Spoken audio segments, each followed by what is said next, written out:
Everybody join in this melody. Let us unite, let us unite. That's the only way we're gonna be free. Unite, let us unite. Everybody singing this sweet refrain. Let us unite, let us unite. Sing this melody till it gets in your brain. Well, I'm talking to you, Muslim, Christian, and Hebrew. Anything to do, we got to unite, or else we are through. Let us unite, let us unite. Everybody singing this sweet refrain. Let us unite, let us unite. Sing this melody till it gets in your brain. Let us unite, let us unite. Everybody singing this melody. Let us unite, let us unite. That's the only way we're gonna be free. They're united in Ghana, in Mali and Nigeria. All over Africa, the people are getting together. They're even uniting in Uganda, Kenya, Tanzania, and Angola. And rumors vision will light the world over from Cape to Cairo, one Africa. Let us unite, let us unite. Everybody singing this sweet refrain. Let us unite, let us unite. Sing this melody till it gets in your brain. Let us unite, let us unite. Come on, do it tonight. Let us unite, let us unite. Brothers and sisters, let us unite. There is a need for uniting.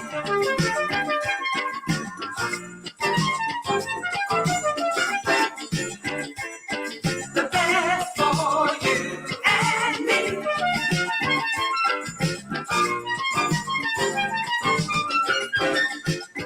There is a need for unity.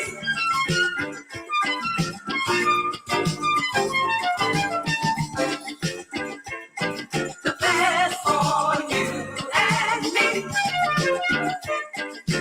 Unity. Everybody join in this melody. That's the only way we're gonna be free. Let us unite, let us unite. Come on, do it tonight. Let us unite, let us unite. Brothers and sisters, let us unite. Well, they're uniting in Cuba, Trinidad, Tobago, and Grenada, St. Kitts, Puerto Rico, and Jamaica. Let us unite in America, the yellow man moving in Asia, the red man awakening in India, the black man rising up in Africa. Let us jump up in America. Ha! Ha! Ha! There is a need for unity.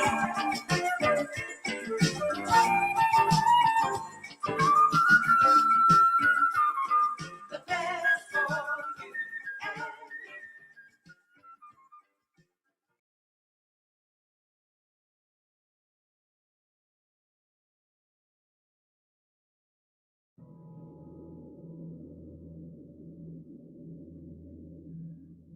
All of the nations of the earth as we speak are angry. They're angry because governments cannot suffice the needs of their people. They're angry because a few have gotten wealthy at the expense of the many. And the poor and the sick and the weak and the unlearned multiply. And the value of their lives are diminished by the rich and the powerful, so that when human life is devalued, that in the eyes of man you are unworthy of the gift of life, then it is easy for another human being to take the life of another human being that he or she has devalued. Black life in America is devalued. Hispanic life is devalued. Even poor white life is devalued. There's a way that I have to behave. I'm free, but I'm not free to rob you of yours. I'm not free to take from you what does not belong to me. So if I will construct my life according to these righteous principles, then between man and man, man and woman, peace. Between race and race, peace. Between rich and poor, peace. We have our beautiful Mexican family. This once was theirs. So you can't say to them they are aliens. That's a horrible word to use for former owners. I see my indigenous family here. Many tribes, but they're really one great nation of people that now must be reunited with themselves. So it's their time now, as well as ours, that God would intervene in our affairs and bring the bottom rail to the top.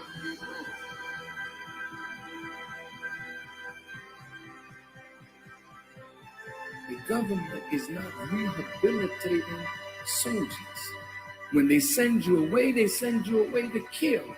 When you come home, they gotta reconstitute you for civilian life again. Make sure you have a job so you can take care of your family, but they're not doing it.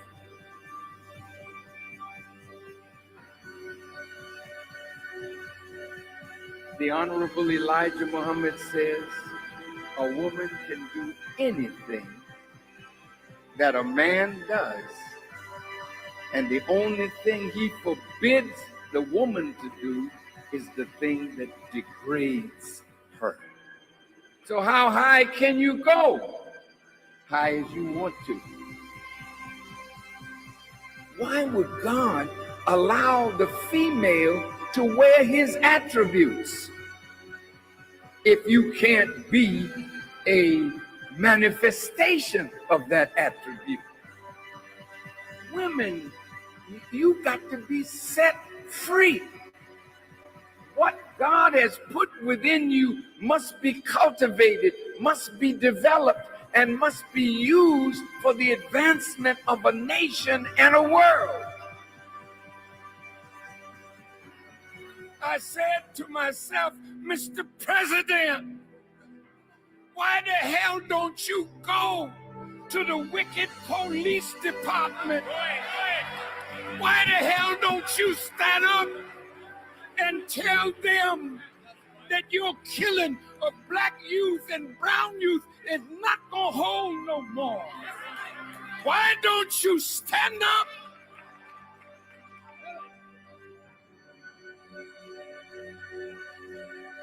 God's world is in need of a truth that will set up a government where everybody can live in peace, under real freedom, real justice, and real equality.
Want to be happy? Build a life, not just a business. Hey, it's Evan Carmichael, and this channel is created to help you overcome the #1 challenge that is holding you back, a lack of belief in yourself. You watch these videos because you know there's something more inside you. You've got Michael Jordan level talent at something. So today, let's live your best belief life and get some awesome motivation from Brendon Burchard. Ambition. But too many of us back away from it because it got made bad, right? I was scared to have ambition because you know what? If you have ambition too big for your britches, people start insulting you. Who do you think you are? Oh, you think you can do that? You don't even have any skill at that. You think you can do that? You haven't even had their training. You don't have the degree. You don't have the experience. You don't have the background. You don't have the social following. You don't have the environment. You don't have the money. You don't have the bank account. You don't have the credit. You don't have... And people start puking on you when you share your big dream with them. You're like, hey, look, no, listen, I'm trying to go up here. This is where I want to be, right here. I got this dream. It's huge. I got this ambition, this dream, this hunger for more. And immediately people seek to see whether or not you are qualified. And they judge you based on your past of qualification versus your present of how you show up. I don't judge anybody on their past. Actually, let me see how you show up right now. Because everybody in this room, how many of you all screwed up a bunch in your life? I mean, oh man, I'm such a screw up. It's so great. We're all screw ups in some way or another. But how are you showing up now is the question. How hard are you willing to work now? What's the discipline you're willing to put in now? Yes, gain that knowledge, skill, and ability. But your ambition, everything I do, everything you see me do at a public level, I had the ambition for a mission, but I didn't have the skills to do any of this. Everyone thought I was crazy. I'm going to leave a safe job out of grad school. I got a safe corporate job. I wouldn't say a safe corporate job, but it was a good job. And I liked it. And it was a good job. And it had a very clear path to rising. And I had something else I wanted to do. So I quit that job and everyone else said I was crazy. I wanted to go write books. I had never written books before. I didn't know how to do that. And then I decided my first major book was going to be a work of fiction, a book called Life's Golden Ticket. And I'd never written a parable before, but I remember reading The Alchemist and being so inspired by Paulo Coelho's The Alchemist. You all read that book? I hope you all read that. It's now the 7th most read book in the history of the world. It's unbelievable, right? So and the longest running book on the New York Times in history is now The Alchemist. And I remember reading that book and I thought I related with the storytelling in it. And I wanted to write Life's Golden Ticket, but not tell my story, my accident, but rather tell the story of a character going through change. And I got this blessed meeting with a big famous author in San Francisco. And I was so excited. I mean, because I've been wanting to write. So I went and had this big meeting with this big fancy author. I wore a suit and I got all dressed up and I was so nervous. And I sat and I talked with this person. And he's hearing me describe very passionately why I want to write this book and what my life's message is about second chances. Because Life's Golden Ticket is really a story about second chances. And so I want to tell a story about second chances. And I was so excited. And I'm telling him, and he goes, so wait, this is your life's message? I go, yeah. And he says, you're really passionate? I go, yeah. And he goes, but you've never written fiction? I go, no. And he goes, Brendon, I'll never forget. He goes, Brendon, do not risk your life's message on your freshman effort at fiction. Fiction's hard. I admire that you want to write this book and that's your dream and that's your ambition and that's your goal, but you don't know how to do that. Ambition's really hard. People go to writers' conferences for their lives. They get creative writing degrees. Like he said, everyone in this building, I mean, we spent decades trying to figure out how to do fiction and you're just going to come and write this fiction book. I don't think that's a good idea. I think you need to write a nonfiction book. And what happens is we have this big aspiration, but because we don't know the how, sometimes someone tells us you don't know the how, so what do? If you don't know the how, yeah, you minimize it. You drop it back down to here. Maybe you drop it back down to here. Maybe it's like here. It started up there, but you didn't know the how, and you let other people drop that down. So I listened to the guy. I said, okay, I guess you're right. It's true. It sounds logical to me. I don't know what the hell I'm doing. So maybe I shouldn't risk my life's effort. So then I spent 2.5 years struggling in San Francisco, trying to write Life's Golden Ticket as a nonfiction book. And It was like pulling teeth. I couldn't get it, it wasn't working. And then it was so frustrating. And I was like, I need to figure this out, because it was the time I was about to leave my job and everything, and I was putting everything at risk. I said, okay, the timing all turned out, went back to my childhood home where I grew up, tiny little home, tiny little bedroom, writing on my mom's sewing room table at the time to complete the book. And in 18 days, I said, you know what? I got to stop trying to write the book they told me to write and write this book that I feel like I should write. And I started all over from scratch, complete scratch.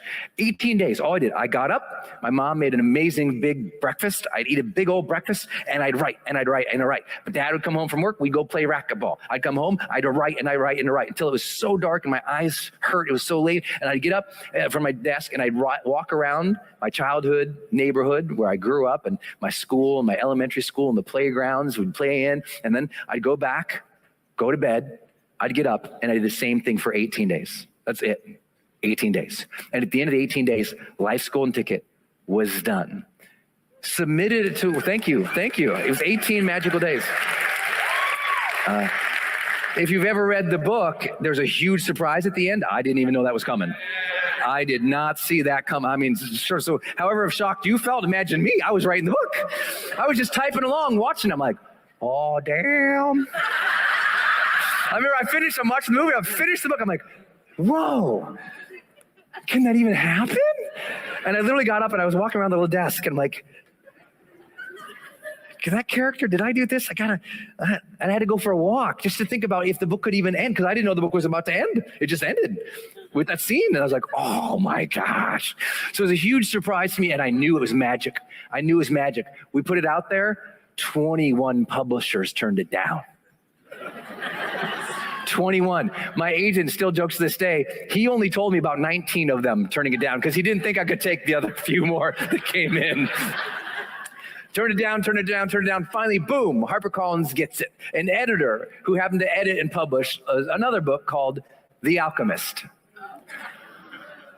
fell in love with Life's Golden Ticket and gave it a shot. We put it out there, and I got this dream to be this big author. I'm going to go. We launched Life's Golden Ticket. I have no idea, none, what I'm doing. Put the book out there. We get a bunch of quick early hits because I had all these promotional partners in these nonprofits we were donating money to who supported the book. Got it out there, boom, charts on Amazon, really great. Next week, no one's buying it. Totally, I mean, this ambition just keeps getting stomped down. No one likes your book. Big author says it's stupid. They're all turning it down, and it doesn't sell. Think about what that can do to your psychology. Think about me now saying I'm a writer after the book doesn't do well, after everyone turns it down, after they say don't do it. Think about that, where that could have directed me. But your ambition is your own. And your ambition has to be free from all of that negative. If that's a real ambition, you got to own that ambition. Psychologically, I was a writer. I said I was a writer. I said I was a writer on days I didn't write. I said I was a writer on the days they all turned me down. I said I was a writer when that guy who was a big name fancy writer who'd been on all the big shows, including Oprah, told me I was kind of crazy, and I walked out of his office all dejected. I was still a writer. Sometimes what really gives us the greatest amount of motivation is when we got the guts to actually allow ourselves to tie some of our identity to what we're doing. And we're told not to do that because it can bring discouragement and heartache. But the counterintuitive things is high performers to a T, the top 15% who I interviewed, they said, oh no, they were comfortable tying up their identity in what they were doing. They were comfortable. It didn't mean it always turned out great. It didn't mean they always felt great, but they were comfortable owning it, right? They were comfortable owning what they were doing. They owned that, and because they owned it, the motivation was there. Because you know when the motivation isn't there is when your ambitions are half-ass. When you kind of want it, you kind of don't. And that's why you kind of work for it sometimes, and sometimes you kind of don't. Because psychologically, you haven't allowed yourself to own the ambition, to feel it inside, say, that's part of me. I'm going to make that happen come hell or high water. I didn't care the first book. I said, maybe the next book, maybe the next book, maybe the next book. Didn't matter to me. I was going to keep on that ambition because it was important to me. You've got ambitions important to you and your family and the people you're serving. And it doesn't matter what I say or the person to your left or right says. If you own that ambition, you pursue it, and you pursue it with full heart. And when you pursue it with more heart, that ambition, that keeps sparking over and over and over. You don't have to rev yourself up because it is you. I'm often asked, Brendon, how can I believe in myself more? You know, sometimes we get knocked down. Sometimes we just struggle for days or weeks or months or decades, you know, and we have that, like, I just lost faith in myself somewhere. I was so confident in my teens or my 20s or my 30s or whenever. And now I lost my mojo, man. I don't have the confidence in the vibe and the pop. And I lost faith in myself. What can I do? And I don't have a pat, easy answer for that, but I got 5 ideas here that might just help you. I'm outside here at my writer's villa in Oregon, and I thought, you know what? Why don't we just talk about this? It's a tough topic, but let's take it on. So forgive the sounds of nature if we got them. Forgive the sounds of anything going by, but let's rock and roll. Number 1 way to start to believe in yourself is momentum. Now, I know off the bat, if you really hate yourself right now, you're like, thanks, Brendon. I got no momentum. That's why I hate myself. So hold on. I'll get to the mindset stuff. I'll get to the emotional stuff. But sometimes believing in yourself is just tactically winning a little bit each day. You know, just a little bit of a win can give you that dopamine that says, oh, good job, reward. I feel better. It can be a very simple neurological payoff of just achieving a couple small goals. And as you've heard me say, anytime you're dealing with difficulty, it can be just simple things, but it's got to be momentum. So whatever you're doing in your life, if you got a job, think about what small things can I do tomorrow to move ahead? If you're dealing with a difficulty in a relationship, what would be a simple win, a simple moment of appreciation, just something they could say or you could say to put some more pop and energy back into that relationship? Just one smile, one kiss, one good date can change the game for you. Also, if it's just something simple you can do in your own health, look, sometimes going to the gym and leaving, you feel a little better. You know, just a little bit of movement has been proven to change people's states of minds and their emotions too. So just get in the gym or get a little bit of small goal setting, get a little bit of momentum forward in any area of your life. That's at least the beginning. And then do it again the next day. Don't just go and crush it tomorrow and then be a jerk and do nothing and watch 7 seasons of Netflix on the next day. Momentum is daily. Little things every single day adds up to greatness. Second big piece, and this is more to the emotional side, integration, my friend, integration. For people who don't believe in themselves, it's not that there hasn't been evidence that they shouldn't believe in themselves. They've had some wins, they've had some goals that came true. They made the magic happen, but they never integrated the win. They never had a good thing happen, and they sat there at the end of the night thinking about that good thing that happened and allowing it to come into their heart, allowing whatever they did to give themselves credit for it, permission to feel good about it, to say, you know what, I did this today. It went well today. That worked today. And to integrate that win, integrate that success, integrate that moment into their heart, into their identity as a human being. What happens is most of us, we knock off the checklist and did it. And 5 years later, after all these did it, made it happen, crushed it. 5 years later, we feel the same about ourselves, the same level of confidence, the same level of belief in ourselves, because we didn't allow those things to enter our psyche, enter our spirit as strength. We had momentum externally, but we didn't have any momentum internally, building our character and our strength. We never achieved that sense of pride or ownership of what we did. We didn't own it, that we did it. So we never got stronger. That means you need an integration practice. At the end of the day, just sit down at the end of the day and go, what worked today? What did I do today? What little thing should I allow myself a little bit of credit for? What did I say that was nice or kind? What did I send away that I got done? What did I finish? What goal did I move a little closer to? And just at the end of the day, to allow that to come in. This isn't about just pepping ourselves up and saying, I'm awesome with no evidence. I'm saying, we got some momentum.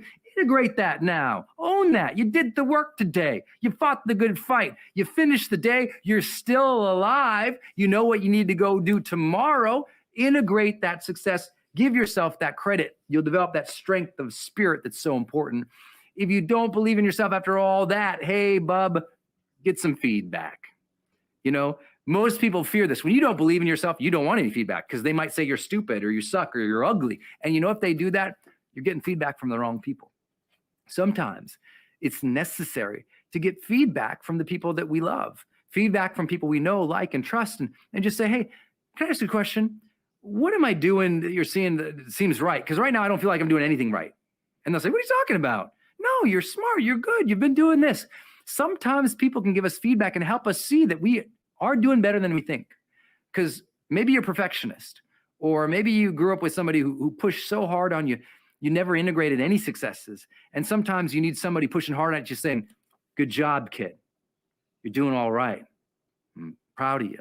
I see that you're working hard here. I see that you're trying. So sometimes it's about getting around a new social circle of people who are strivers, who are also struggling, who are fighting hard, who can give you that feedback and say, good job, keep at it. And if you do get negative feedback over and over and over, assess, is it real? Do you need to change and shift and get better? And if you do, don't hate that. Don't get mad at that. Take that as a challenge. Instead of taking things as an insult and crying over people's comments, go, you know what? That's kind of, it's got some basis in reality. I'm going to take that as a challenge. I'm going to develop myself, not to prove them wrong, but to get better. Allow yourself that. Allow that feeling to come from the feedback. Next up, I love this one. It's so simple. It's just priming the emotions that we want to experience in our life. What does that mean? It means doing something in advance so we can feel it. And here's what I mean by that. In the morning, every single day. See, I want to be motivated and driven. I want to feel grateful for life. I want to have a sense of passion about the day. But you know what? Some days I wake up and I feel like crap. So what am I going to do? Go through the day and just allow my impulsive feelings to tell me to feel like crap all day and lose multiple days? No, I'm going to say, okay, I recognize I feel like crap. Why? I didn't sleep well, or why I got this bad attitude right now. I'm going to change it. In the morning, I do an affirmation practice and visualization practice, where what I do is I pick up something. Every single morning I do this. I grab just a couple paragraphs. Maybe I read from my Bible. Maybe I read from one of my books or another book. It's a passage. I have a bunch of passages in my notes section of my phone too, if I'm on the road. And I'll just read it out loud, pretending that I'm like in my most passionate, happy place in my life. So I'll be reading out loud some Franklin Delano Roosevelt. I'll be reading out loud some Martin Luther King. I'll be reading out loud some Napoleon Hill, or reading out loud some Earl Nightingale, as loud as I can. And that voice activates a power, which activates an emotion, which activates my day. So you just got to prime the emotion. Or sometimes I'll be in the shower and I'll say, what can I do today, or what I'm going to do today that would bring a laugh? What can I do today that I'm excited for? And I'll just get my energy up. Like, don't wait to have good energy in life. Remember, as I always say, the power plant doesn't have energy. It generates it. You don't have happiness, you generate it. So choose to prime the emotions you want to experience in life. Cultivate it. Summon your energy versus hoping a good one lands on you, and you'll start to feel better about yourself and about life. And the last big one, you knew I was going to go there. Love. You already know the thing about love yourself, and maybe in some ways you've never allowed that. You've never noticed the beautiful things you've done in your life. So you've never allowed yourself to love yourself. But at some point, you've got to recognize that there's a love that's beyond you and beyond me and beyond your actions, and that love is whatever brought us here alive today. Some would say it's God's will and God's love. Some people it's the randomness of the universe. Some people it's nature. Some people it's whatever. But there is something way beyond us, and there's a way to access that and a way to honor that.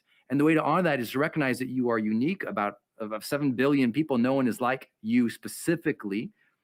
And at least take that as a moment of saying, okay, I'm meant to live my uniqueness. I'm supposed to love the things that make me odd and weird. I'm supposed to love the things that make me strong. I'm supposed to I was made this way. So let me honor what's good about that. And what's not good about that, let me work on that. Let me set a schedule to get better at that so that I can not only honor what I've been given, but I can give something back too by getting better. And that aspect of doing that brings in so much joy and so much strength in our life is love, loving ourselves, loving the process. And of course, the greatest way to believe in ourselves is to love other people, that they become so grateful for us that they give us some of that feedback, that there's so much appreciation and love and joy in the moment with others that you can't help but just feel that vibe, that there's an emotional contagion. When other people around you are feeling loved and cared for and excited about life, it's hard not to rub off on you a little bit. And you start to say, you know what? Life isn't so bad. And you know what? I deserve to feel good here right now too. And you know what? You start getting some momentums, some wins. You integrate those wins. You get some feedback to get better. And all of a sudden you start to believe in yourself again. All of a sudden you start to live the charged life. You can do happiness. So yesterday, I didn't share with you my favorite metaphor of my entire lifetime. It's still the most important driving metaphor of my lifetime. In every area of my life, this is the most important metaphor that I've learned and I've sort of owned in my lifetime. And that is this: the power plant does not have energy. It generates energy. To be more accurate, one of my students actually taught me this. Says, Brendon, actually generate is maybe not the exact term. I said, okay, tell me about that. He said, well, what a power plant actually does is it takes energy from one source, then it transforms that energy into another kind of energy, then it transmits that energy, which is what you call generating the energy. That process of transformation to transmitting, I just call it generating energy. But that's what it's doing. So in the same way, we don't have happiness. We don't have joy. We don't even have energy. We are taking energy or just consuming it and letting it land on us. And we are transferring or transforming that energy into what we want to experience and transmit in the world. And that's why I said yesterday, we have to be responsible for the energy we bring into our families. Because guess what they do? Especially when they're young, they don't know this metaphor, so what do? They just take the energy that hits them. They don't yet have the tools to transform that energy and be who they want to be. They just take the energy. So when you get around people who are either unconscious or children, and sometimes it's the same, you really have to manage your energy.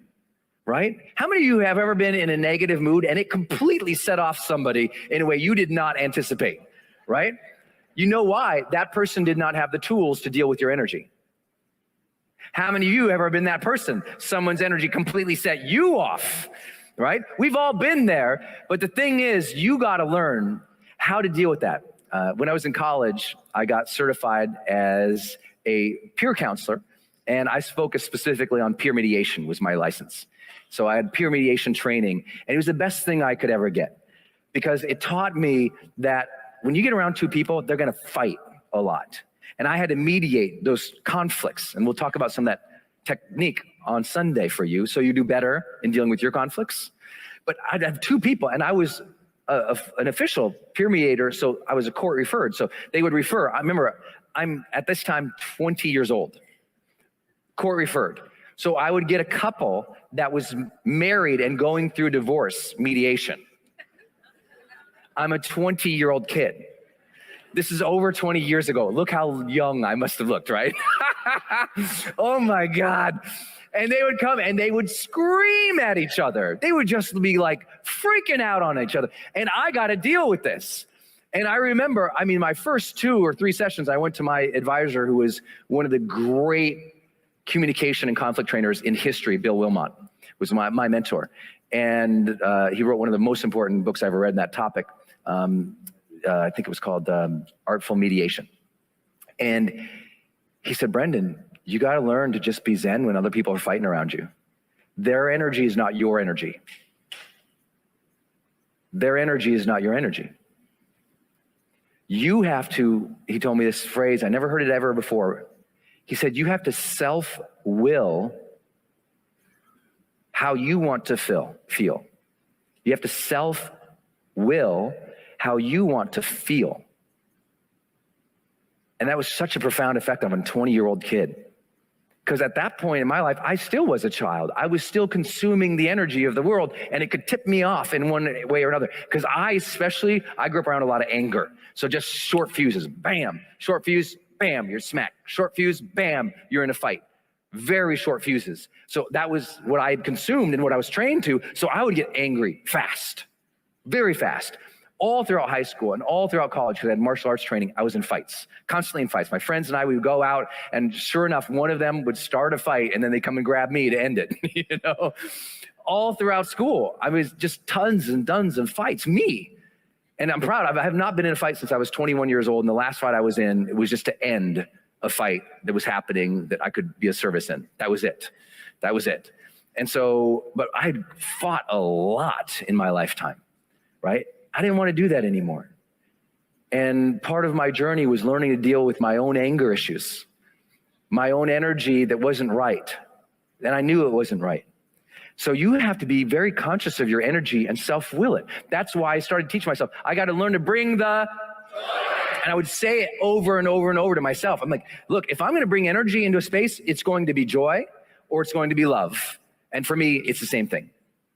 So I wanted for me to make sure that no matter what I did, that was the energy I was going to bring into space. So I started training myself on that with my phone triggers. I started training myself on that by just deciding, okay, every time I walk through a door, what's the feeling I want to bring into here?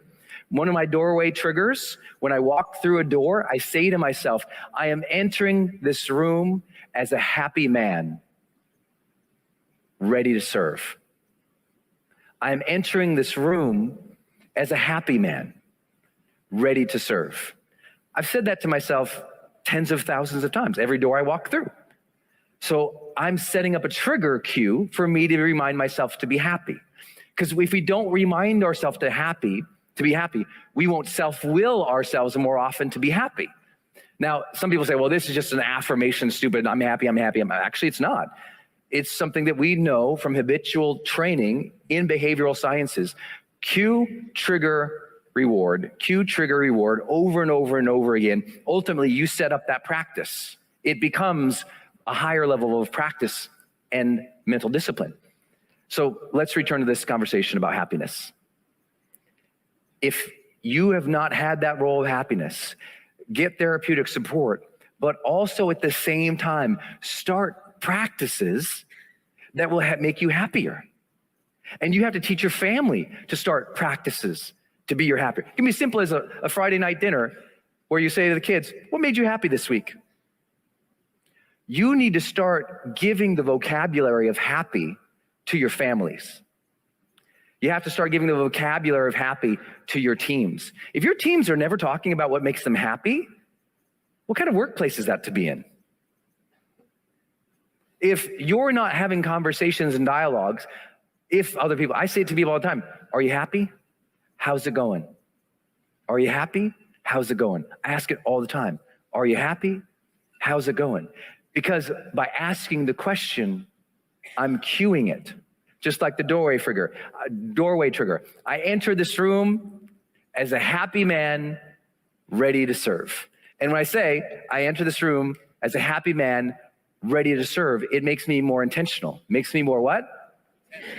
And these little triggers that you set up in your life, it makes you more intentional. Like those little reminders, they mean so much to us. We forget to do them, but your happiness is important. Your happiness is very important. Just like your self-identity is important, just like how you want to treat people. All of that is incredibly important. We just forget to set up those triggers. How many of you could do a better job setting up your life for some happiness at this stage of your life? Yeah, to the person left, right, shake them, say you deserve to be happy.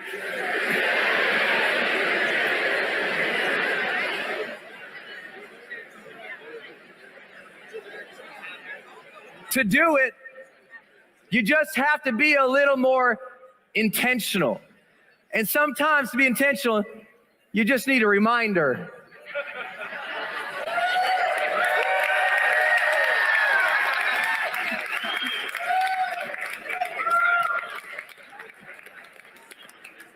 How many just had their alarm go off to say, that's me? Turn to the person left, right, shake them, say, be more intentional. So let's talk about procrastination right now and just have a conversation about what it means. You know, procrastination basically means that you are not doing what you know you need to do when you know you need to do it. It's putting things off because in the short term, it's easier, it's more comfortable, it's more certain, it's more pleasurable to be distracted or to indulge yourself doing something else than it is to sit down and do the actual work to create the outputs that matter when they are needed. And I know that every single one of us procrastinates. Me too, so it's okay. The issue is, can you set yourself up so you do less of it? I believe you can. So let's talk about procrastination in this way. 3 brain hacks. Number 1, simple. You're more likely to do something if you have already prepared and stepped it through. You're already more likely to do something if you already prepared and stepped it through. What does that mean? It means if you want to not procrastinate on Monday, Sunday night, I want you to sit down and do this simple little thing. Project plan. I know it's not sexy. Please don't make fun of me right now. It's not sexy. I know it's not sexy, and it will change your life forever. The day before, the days in which it's required that you really get stuff done, I want you to sit down and project plan. I don't mean tomorrow write down your to-do lists. That is one element of project planning. But I want a bigger picture. I want you to be thinking about the big projects that you have coming up. And I want you to have written out these steps that it's going to take, the big steps that will take to accomplish this project and this project and this project, with a timeline for each of them. And then work backwards from that to create tomorrow's to-do lists. But here's what's funny. Listen to this, if your mind can't see completion, if your mind cannot see completion, meaning you don't know the path, you don't have clarity on the path to fulfill or complete something. If your mind can't see the steps, your heart will ask to pause. If your mind can't see the project through the completion, your heart will ask to pause.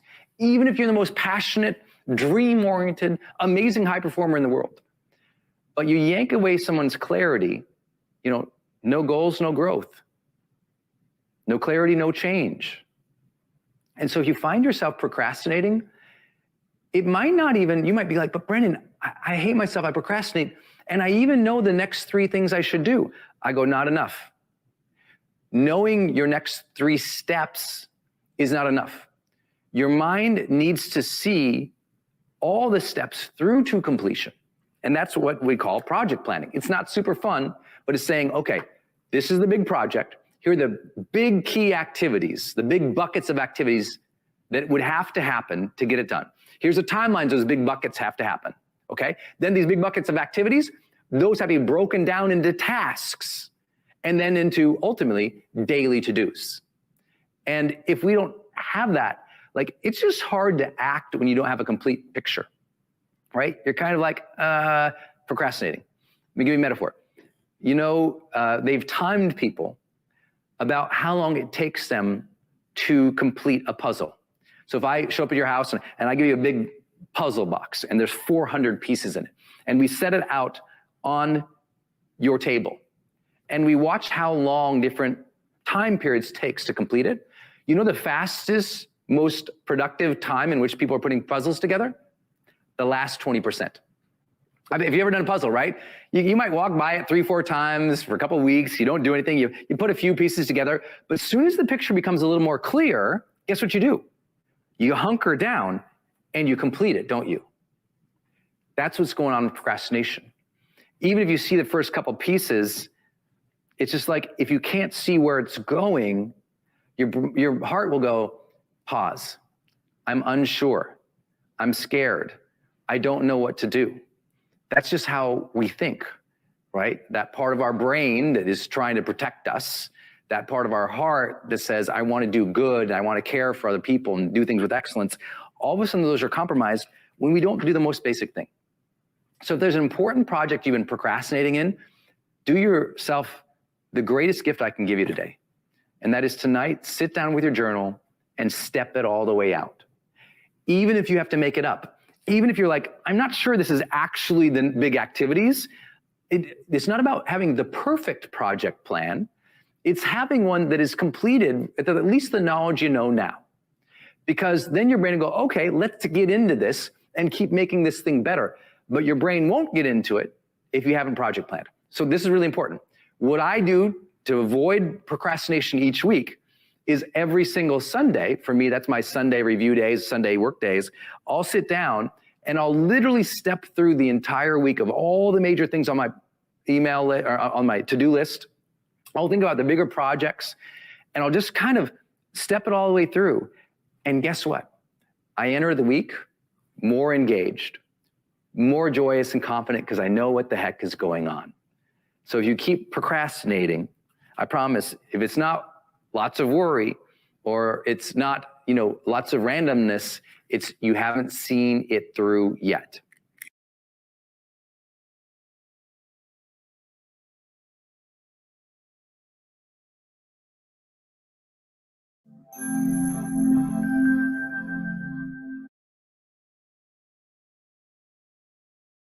No unity, no power.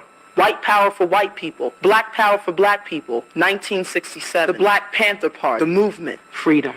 Let's talk about freedom, freedom, freedom. We will not bow down to racism. We will not bow down to injustice. We will not bow down to exploitation. I'm gonna stand.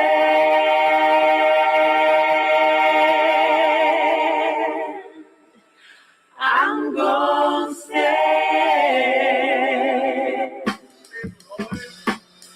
Now this is time for free your mind and your soul.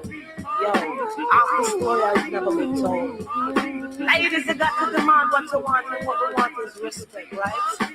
Come and take a walk with me, close a walk with me, see what only I can see. Sisters, check this. Watch this. Turn us loose, set us free from all the chains that bind me. Let us run in our own direction. Let us go, let us break from all this propaganda and lies that your people try to teach us. I know why you would like to bring us down. Because we have all the on you. You try to tell us that our lives don't mean anything, but we know so much better, so we're gonna take up the freedom.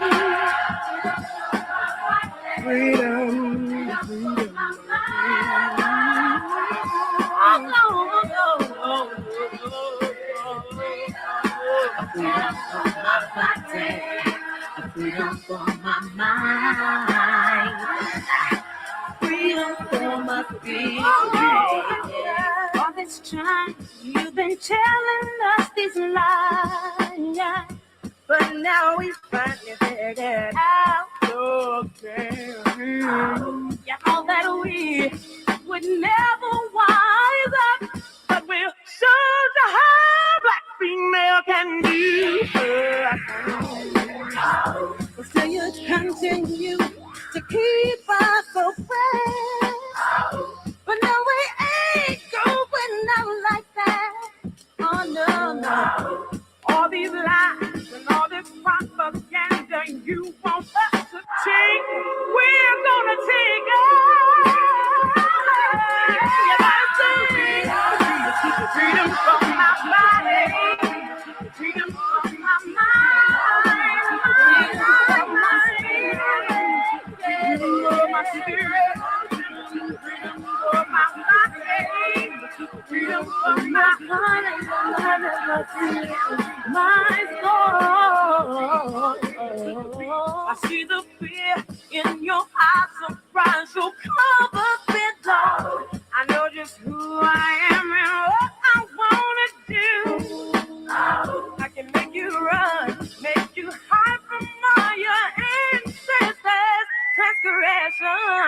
that you hold me inside. Sister rising up and sing that our time is here. We're taking back what's been ours for years. Let the heaven of a sister embrace you. Embrace them other All guys. these lies and all this propaganda that you want us to take, we're gonna take out.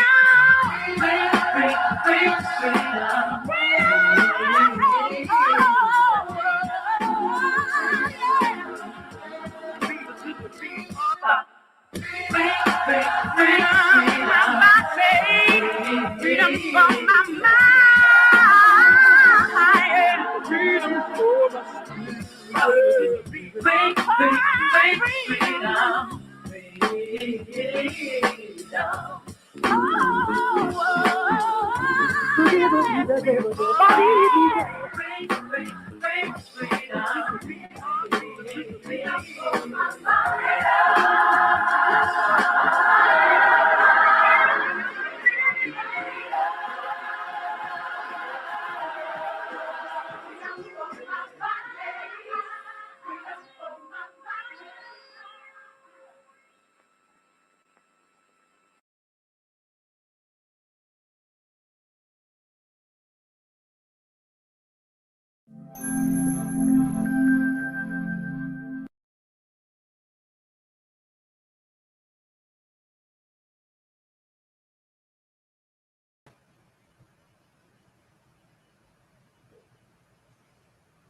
Ready for Revolution. Happy holiday season to you and yours. Welcome to Class in Session, Hard Facts Friday on Christmas Day.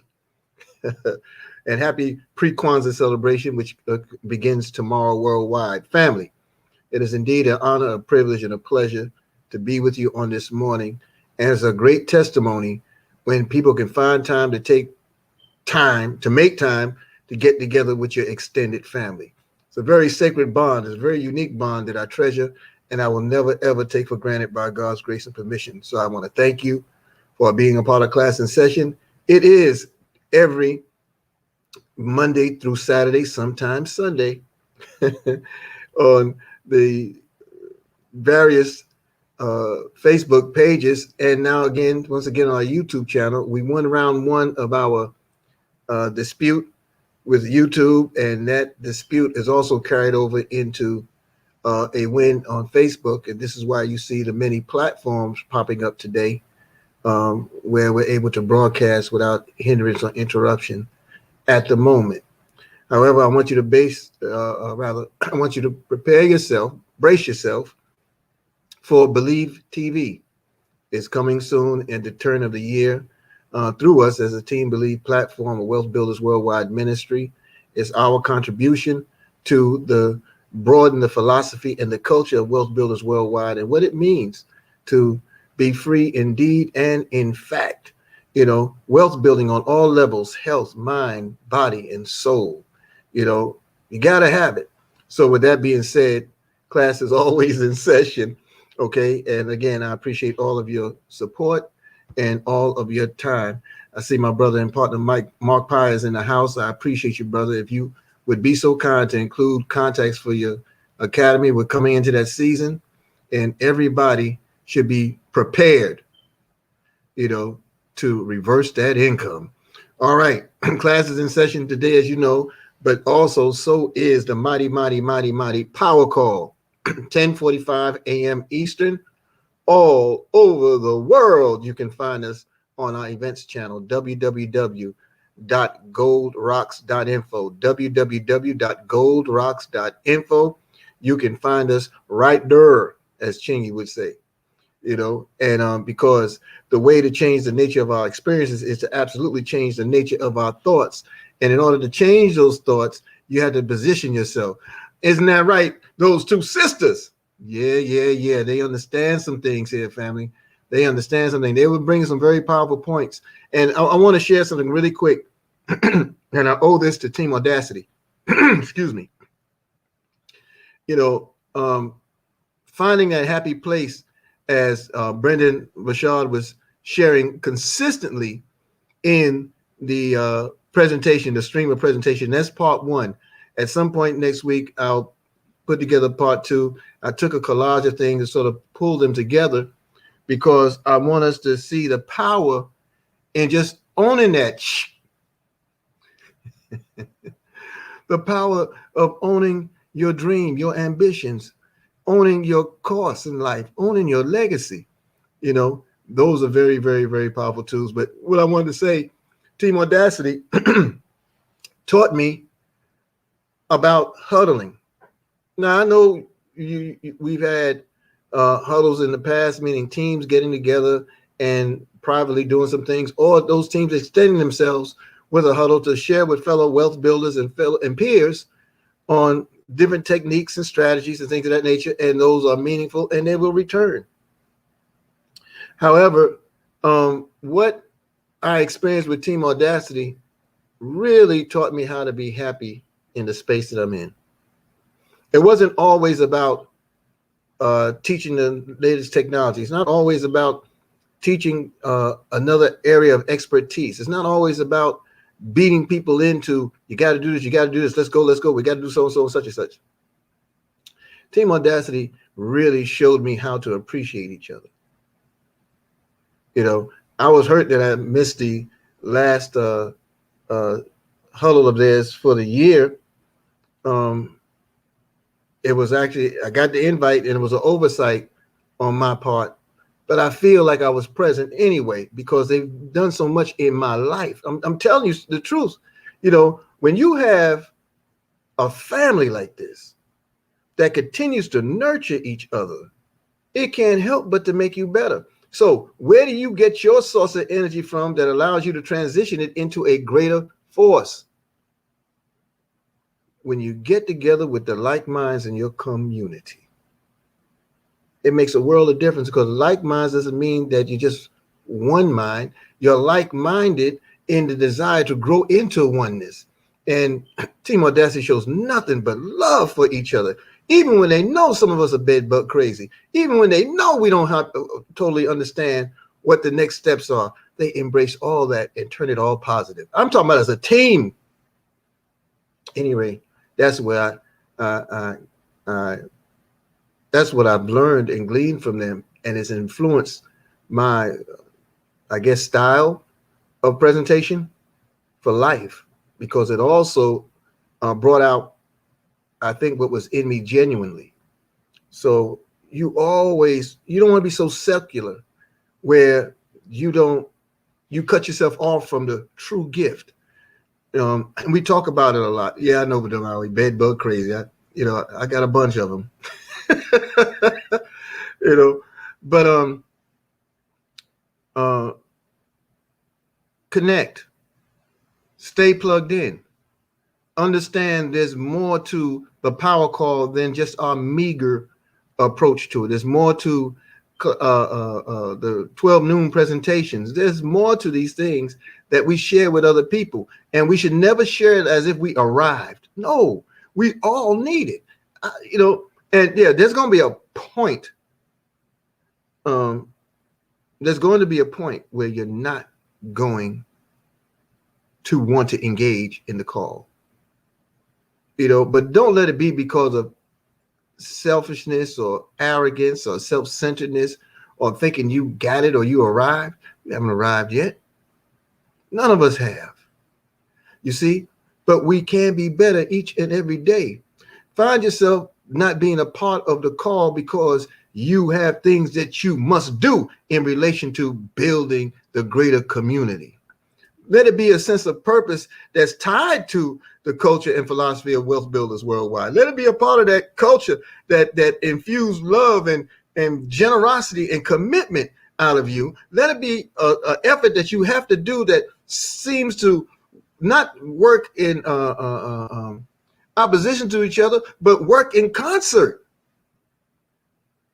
I utilize the time of the power call when I'm not doing presentation, or the 12 noon when I'm not doing presentation. I invite everybody to it, but while it's going on, I'm texting, inviting people to this opportunity and to the next event. Just things to consider. All right, we got to go because 9:15 is the Believers Huddle and Team Believe, I want to be on time for us today. All right. And, you know, health is wealth.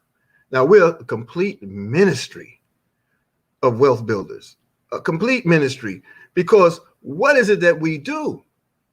We encourage the greater self, not just mentally or emotionally and spiritually, not just in the accumulation of wealth and how to appreciate what we draw out of the universe, but we show appreciation for the true temple, our bodies, the house.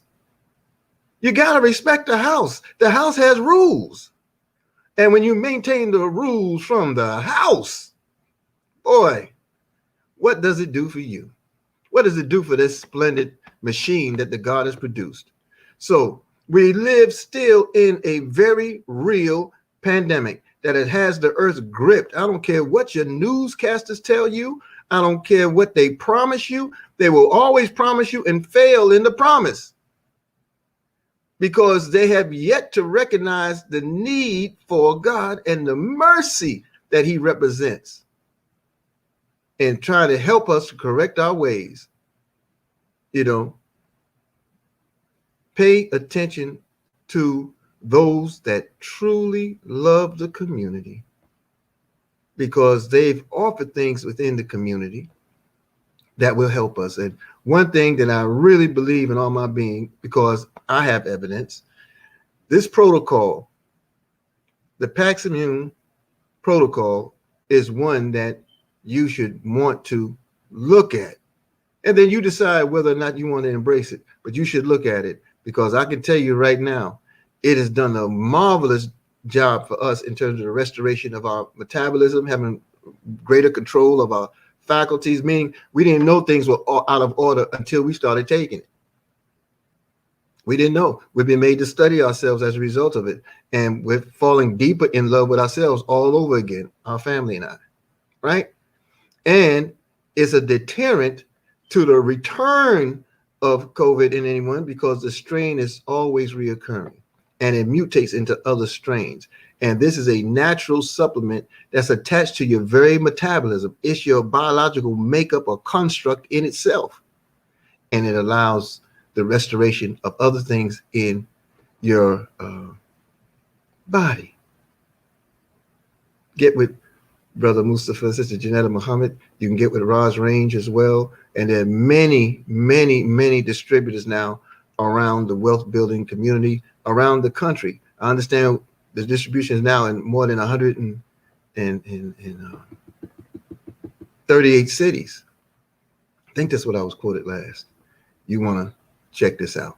Okay, so shout outs to Brother Mustafa, Sister Janetta Muhammad, Sister Raj Range, Brother Elton Muhammad, all those wonderful brothers and sisters who have found a need. Brother Chris Allen, you know,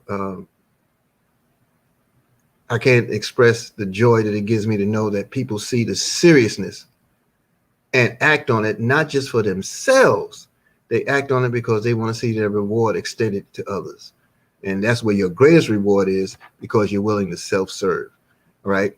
And being that servant leader who can ask for more. All right, so make sure that you pay attention to those efforts with them. And of course, continue your belief. Continue your belief. Continue your belief. Team Believe is wealth builders worldwide, and we are an arm of that great philosophy, that great institution, that great culture founded by Brother Tyrone and Sister Valerie Best. And we believe that we are a complete wealth ministry. We leave nobody out at any point of this endeavor because all we do is win. WBW is where we build winners. Take a screenshot. Make sure you keep this updated in your personal arsenal. Share far and wide. WBW is in the house. And I know we talk gold, but I'm trying to tell you right now, we have a crypto that's 24K, baby. That's right. 24K and plus is where Bitcoin is right now. And if you've been earning in Bitcoin in real time, like I've been earning in Bitcoin in real time, then you got some crypto gold, baby. All right. I'll see the believers 9:15 a.m. this morning. You know where. Peace and power. Forward.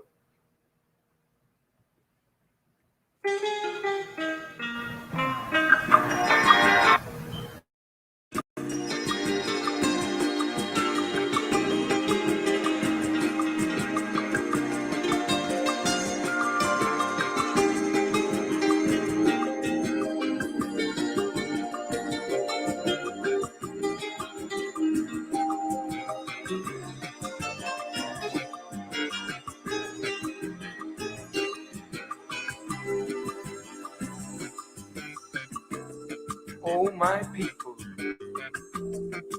I want you to understand and know the time. It's time that we are accepted and respected by both man and mankind. You know, the scripture says that God would choose those that are despised and rejected. And we have been that and cast aside. No one wanted us, and no one cared for us. And the worst thing about it, we never cared for ourselves. Oh, but brothers and sisters, it's time now that we fall in love with ourselves and with each other. This world has robbed us of a true guide, but it's time to unite and fight hard for unity. Brothers and sisters, we must live for each other and die for each other, because that's the only way that we're gonna know the meaning of what it is to be free. Then we'll conquer fear and wipe away all our tears. That's the benefit of our unity.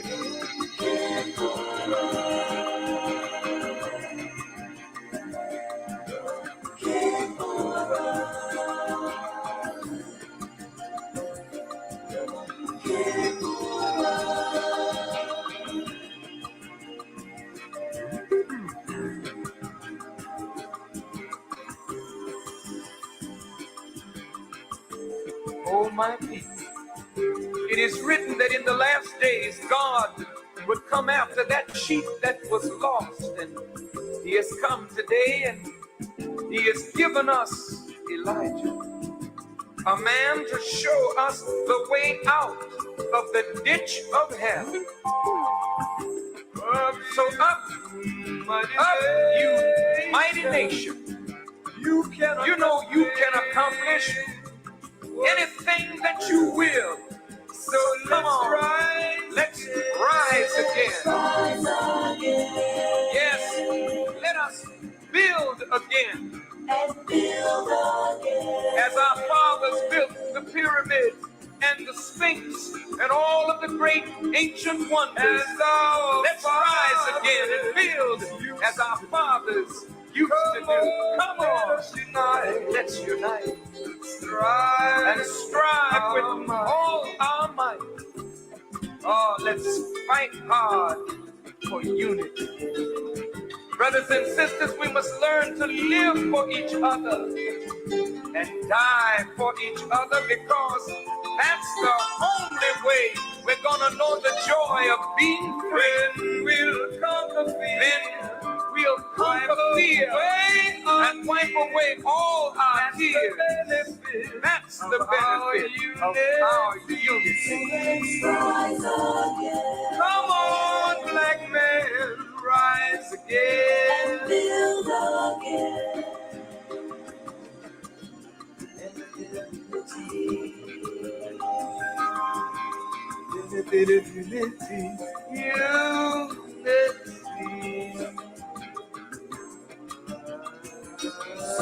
Rise again. The basis of unity is love. When we love each other, we come into unity with each other. And when we're in unity, we have the strength and the power to overcome all obstacles in the pathway of our freedom. Yes, brothers and sisters, this is the benefit of our unity. So let's rise again. Come on, black man, rise again. Brothers and sisters, come on. Build again, build a bit of unity.